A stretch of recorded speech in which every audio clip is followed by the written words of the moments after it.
Donc ce soir, c'est une conférence, une réunion publique qui a pour grand intitulé Changeons le système, pas le climat. Bon, ce qui est un bon titre, hein, qui était le titre des mobilisations. Alors je sais pas, on va beaucoup parler de climat, mais sans doute pas seulement, parce qu'il y a aussi d'autres réseaux pour changer le système. C'est sûr que pour protéger le climat, pour éviter la catastrophe climatique qui est en train de se dérouler, en fait, bon, il faut changer le système, il faut rompre avec ce système capitaliste.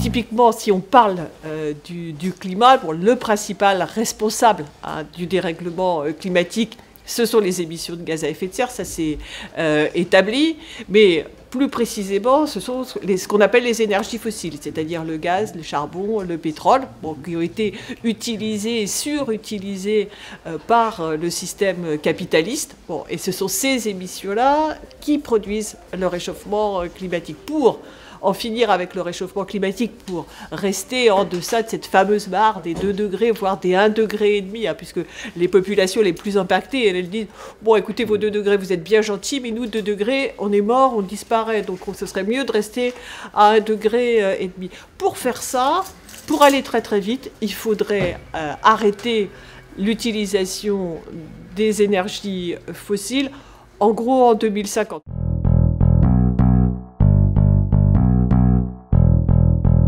Il faut passer à des énergies renouvelables. Bon.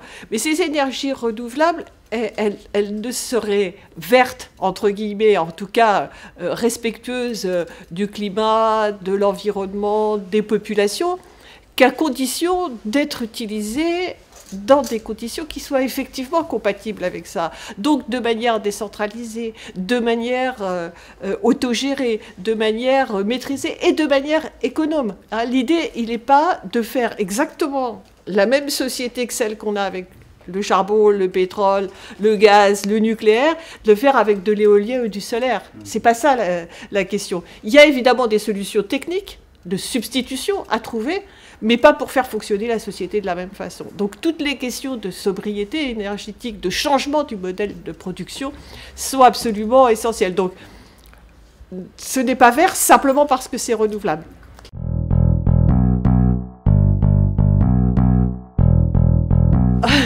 Il est possible, oui. Mais vous l'avez dit, à condition de rompre avec ce système. C'est pour ça qu'on dit qu'il faut changer le système pour ne pas changer le climat. C'est-à-dire que les obstacles, ils ne sont pas principalement techniques. C'est pas si simple, hein, je ne dis pas que... Voilà. Mais c'est d'abord une volonté politique, des décisions politiques. Et ces décisions politiques, elles se heurtent directement à des intérêts qui sont les intérêts financiers, qui sont les intérêts de toutes les grandes compagnies pétrolières, charbonnières, gazières, bon, qui ont effectivement une puissance énorme et une place très spécifique dans le capitalisme. Donc la question de la rupture avec ce système-là, elle n'est pas évitable.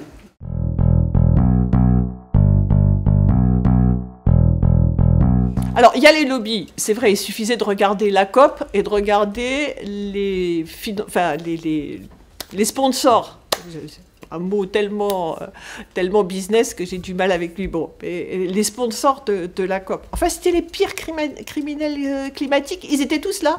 Ils étaient tous là. Alors, il y avait les voitures électriques de Renault, il y avait Engie, EDF, enfin, tous les pires pollueurs et les pires réchauffeurs, crameurs de la planète étaient là. Donc, c'est vrai que le lobbying existe. Mais c'est pas seulement ça, c'est un système lui-même qui est totalement intoxiqué, hein, accro, on pourrait dire, aux énergies fossiles qui fonctionnent. Bon, et c'est globalement bon, ce système néolibéral bon, qui fait que les décisions politiques en elles-mêmes, elles sont totalement relativisées.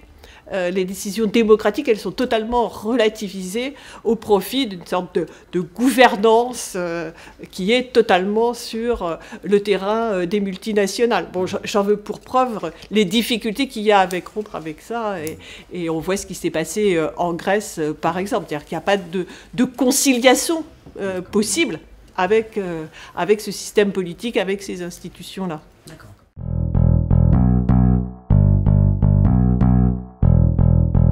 Ah ouais, ça, il y en a en tout cas. Enfin, ce qui est un petit peu embêtant, c'est que de notre côté, du côté des exploités, des opprimés, il y a des gens qui oublient un petit peu la lutte des classes. Mais dans le camp d'en face, eux, ils ont une conscience de classe absolument en pleine forme et ils ont une volonté de mener cette lutte totalement farouche. Bon.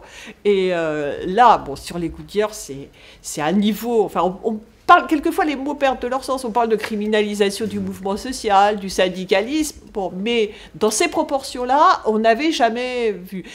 Ce qu'il faut rajouter sur le cas de Goodyear, c'est que c'est une décision proprement politique. Hein, c'est-à-dire que ça arrive souvent. Il y a le conflit, il y a la bagarre, on séquestre, on occupe, etc. Puis, bon, il y a un moment, le rapport de force, on négocie une fin de conflit. Et là, typiquement, dans la négociation de fin de conflit de Goodyear, il y avait l'abandon des poursuites. Donc, c'est pas Goodyear qui a poursuivi, c'est le parquet. Quand on dit que c'est le parquet, c'est directement le pouvoir politique. Donc, c'est une décision politique. Mais ça, c'est complètement raccord avec autre chose dont on parle beaucoup en ce moment, qui est tout ce qui tourne autour de cet état fort, en gros, de cet état d'exception qui devient permanent, bon, avec l'état d'urgence. Donc on voit bien comment le gouvernement, en gros, s'est saisi de l'occasion autour des attentats pour mettre en œuvre justement ces mesures d'exception.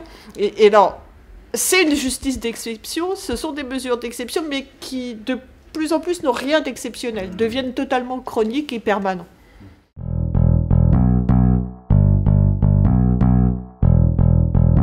Écoutez, nous, on pense que les interventions militaires impérialistes, que ce soit des États-Unis ou que ce soit de la France, n'ont jamais résolu les problèmes. Bon, en général, ça rajoute du chaos au chaos. Et typiquement, bon, sur la question de Daesh, par exemple, bon, Daesh est directement le produit de l'intervention américaine en Irak, et donc globalement de cette déstabilisation globale, bon, en plus avec des forces que l'impérialisme a lui-même, dans un certain nombre de cas, directement encouragé. Donc la solution, elle n'est sûrement pas dans les interventions impérialistes. De l'autre côté, il faut dire qu'il y a aussi besoin de tout le soutien au peuple, direct, pour que ce soit les peuples qui eux-mêmes trouvent leur propre solution. Et donc là, on est quand même obligé de dire que le soutien internationaliste, que ce soit par rapport au peuple kurde, mais je dirais encore plus par rapport au peuple syrien qui vit une véritable tragédie, ce soutien-là n'est pas à la hauteur, et ça fait sans doute partie des gros défis qu'on a à relever.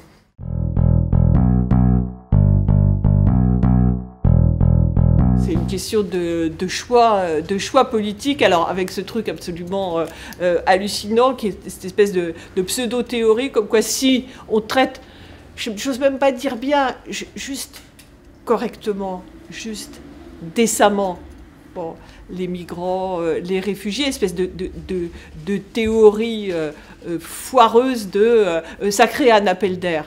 Bon, de toute façon, quand c'est insupportable, rien ni personne n'empêchera jamais des hommes, des femmes, des enfants de fuir, même au péril de leur vie. Je veux dire, quand les gens ils ont pris les risques qu'ils ont pris pour traverser la Méditerranée, alors c'est des milliers de morts pour passer les frontières, etc. Bon, vous croyez que c'est parce qu'on les maltraite que ça va changer quelque chose? Non, c'est juste indigne, c'est juste insupportable. Et oui, il y a les moyens de répondre aux besoins sociaux, bon, en prenant sur les profils. Le problème, c'est que on a une toute petite couche qui s'accapare la majorité des richesses et qui ensuite dit, allez, battez-vous pour le reste, divisez-vous pour le reste, lutter les uns contre les autres et essayer de créer cette bagarre des pauvres contre plus pauvres que soi, contre plus exclus que soi. C'est avec ça qu'il faut absolument rompre.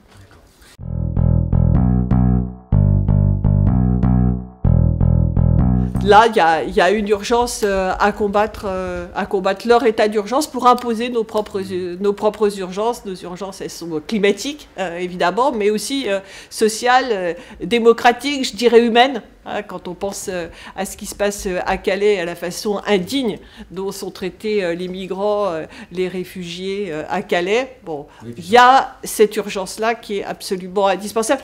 Peut-être pour ajouter une dernière chose, l'absolue nécessité de résister à ce que Naomi Klein appelle ce choc de civilisation, hein, ce système de stratégie du choc, hein, c'est-à-dire de profiter de la situation pour imposer une société un État toujours plus répressif, toujours plus totalitaire. Donc l'absolue nécessité de résister à ça et de résister à la façon dont le racisme, l'islamophobie en particulier, cherchent à construire un autre contre lequel il faudrait faire bloc, il faudrait faire unité nationale, et au nom de quoi on cherche à nous faire accepter l'inacceptable. Donc nos combats, ils sont indissociablement internationalistes, antiracistes, si on veut avancer effectivement.